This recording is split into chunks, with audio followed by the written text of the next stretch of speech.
The New York Giants just solved their biggest problem. Let's talk about it. My name is Paul. This is Big Apple Sports.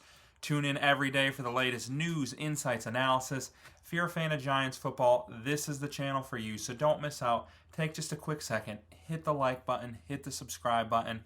Got a lot more Giants content coming.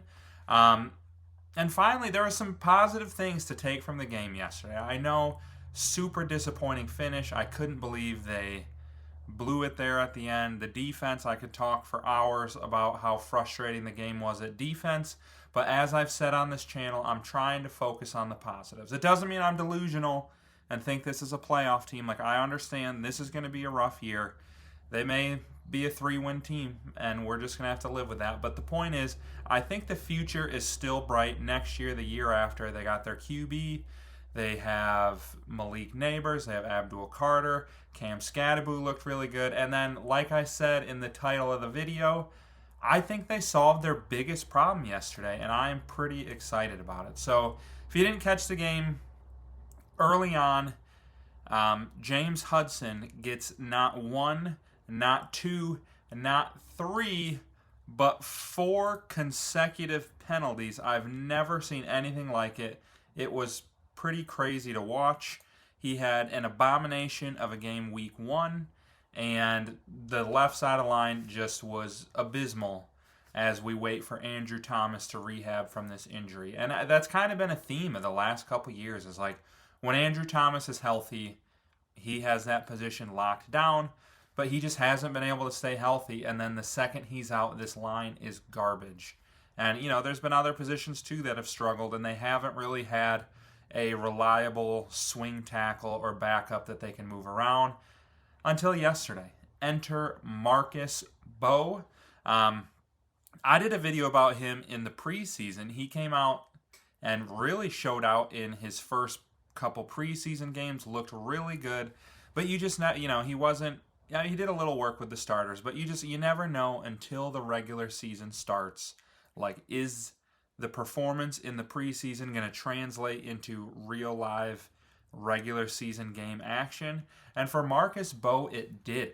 And all the Giants needed to spend on him was a 5th round pick. And look, I'm not going to sit here and tell you he was perfect. They had to help him out with some chips and some tight end supports. He only allowed 2 pressures in the entire game. And if you look at Pro Football Focus, they do their grades. They actually, pass rushing wise, gave him a pretty poor score. I don't know if this is zoomed in enough for you to see. They gave him a 51 as a pass rusher. But then as a run blocker, he actually was number 2 on the team behind Illuminor with a 63.2 grade as a run blocker. So, I mean, none of those pass or run blocking grades were super impressive, which is weird because it didn't feel like typical Giants where the quarterback's getting hit every 2 seconds. I think, some of the players were getting pushed back a little bit, but Russ was able to either climb up in the pocket or escape and still get his throw off fine. And it was a pretty solid day for the offensive line once Marcus Mbow came in there. And, even though he took a couple lumps, gave up a couple pressures, Pro Football Focus wasn't super impressed with his pass blocking. I think one thing you really have to consider is, for one, he wasn't planning to start. Like, I think week 1 he got like 2 snaps. One of them, they tried to throw a pass to him. So, I mean, that kind of shows you what kind of an athlete they think he might be. But then, he didn't have a full week of starters reps practicing with the starting unit. He's mostly been practicing with the backups, which, it's important to, like, have a feel for the guys that you're playing next to and know, okay, I'm passing him off, I'm going to take this guy. Like, it does matter having that continuity on the line. So oftentimes when a switch is made at the last second, it's really ugly. And then especially with Marcus Mbow, so his first 2 years at Purdue, he was a right guard. And then his final year, I think he missed a year for injury, but he finished at right tackle. But I think most people projected him to be a guard in the NFL. I think that's what people expected when the Giants drafted him. That happens frequently with tackles in college where it's just like, in college you can hold up as a tackle, but, the tackles are really going up against these big time elite pass rushers. So they really have to be the top of the line players. That's why, the Giants have tried to switch Evan Neal from tackle to guard, see if maybe he could handle guard. He really hasn't been doing that super well either. But it'd be surprising enough if Marcus Mbow would be able to hold up as a right tackle in the NFL. But to be put at left tackle, a position he didn't play at in college, and then a position that most people would consider to be the most important and most difficult position on the line if you have a right-handed quarterback, because you're protecting their blind side. That's who you count on to make sure you're not taking hits from behind where you're not expecting the hit and fumbling the football. Like, that is the most important offensive line position, and he held up admirably. Like, 2 pressures is not bad.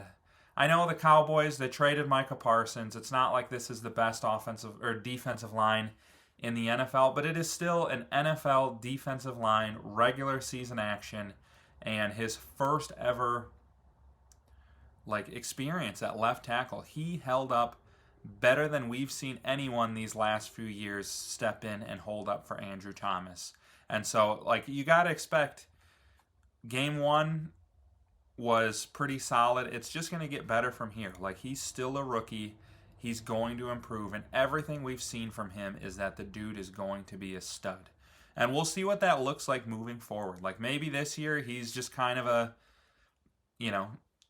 play left tackle till Andrew Thomas is healthy. Once Thomas is healthy, maybe he sits the bench till someone else gets hurt, fills their spot, and he can just kind of bounce around and make this line still decent even despite injuries. But I wouldn't be surprised whether it be right guard, maybe Illuminor leaves at the end of the year and he becomes the right tackle. But I truly believe Marcus Mbow is a future starter on this offensive line, and a really good one at that. Pro Bowl caliber, maybe even All-Pro someday. Not many players are doing this well on the offensive line in this situation. Just tossed in game 2, didn't practice with the starters all week. Even top 10 picks on the offensive line oftentimes struggle a lot their rookie year. If you're Evan Neal, you might struggle your second year, your third year, your fourth year. So for a 5th round pick to be playing like this early, the dude is truly special. Anyways, give me your takes on the game yesterday.